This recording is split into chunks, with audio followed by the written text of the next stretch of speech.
I heard there was a secret chord the day we played and it pleased so low back.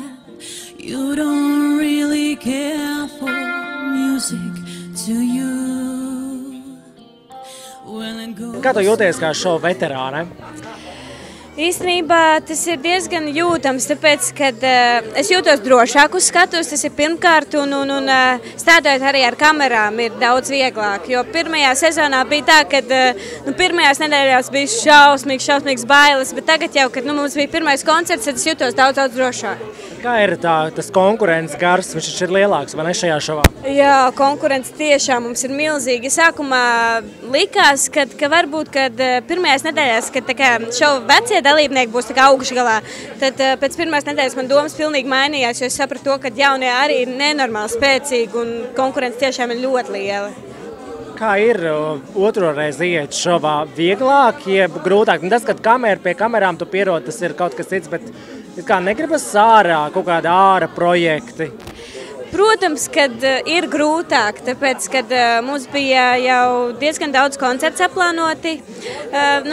Janvārī, februārī ar 4 vējiem mums nācās atteikt, bet no otras puses saprotu to, ka sev var pilnveidot, jo mums ir horeogrāfija, mums ir vokālās nodarbības, un tas nāks tikai man par labu. Un tāpēc no otrā šova es uzskatu to, ka es varu beidzot sev parādīt kā solisti, ne kā grupu, bet arī no pirmās sezonas es iegūlu lielisku pieredzi strādājot ar grupu. Bet ko tu esi sevī mainījusi, lauzus? Šajā šovā esmu sapratusi to, ka ir jābūt kā lai pasaka,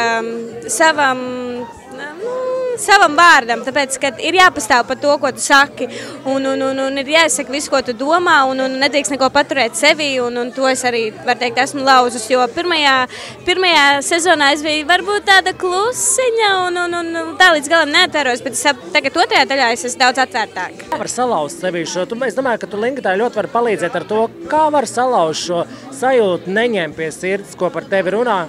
Es vienkārši esmu uzaudzējis biezāk ādu, jo visi tie komentāri, kas ir internetā, tie tiešām nav vajadzīgi, jo tos nevajag lasīt, jo, Lingita varbūt, viņa ļoti trausla, viņai pasaka kaut kādu sliktu vārdiņu, viņa uzreiz sāks raudāt, bet, mēs visi mēģinām viņu atbalstīt, galvenais neklausīties, protams, ir jāieklausās, ko saka citi cilvēki, bet galvenais ir tas, ko tavs sirdsbalss saka, un jāklausās vairāk tikai savā sirdsbalsī.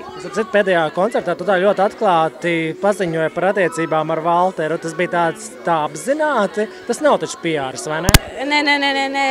Jo sākumā man likās, ka varbūt man tomēr vajag paklusēt par to, bet tad sapratu, ka nav ko slēpt. Tik un tā, Haris mums ir ļoti tāds, ļoti runātīgs un baigi grib izspiest no mums ārā, tad es sapratu, ka nav ko slēpt, un tāpēc arī šajā koncertā vizītkartē tā bija tā diezgan atklāta. Nē, Valters nav tāds, viņš ir tikai, lai es šovā esmu pēc iespējas ilgāk, jo šis ir tas brīdis, kad es sev varu pierādīt, ja Anetei bija tā, tad man ir daudz savādāk.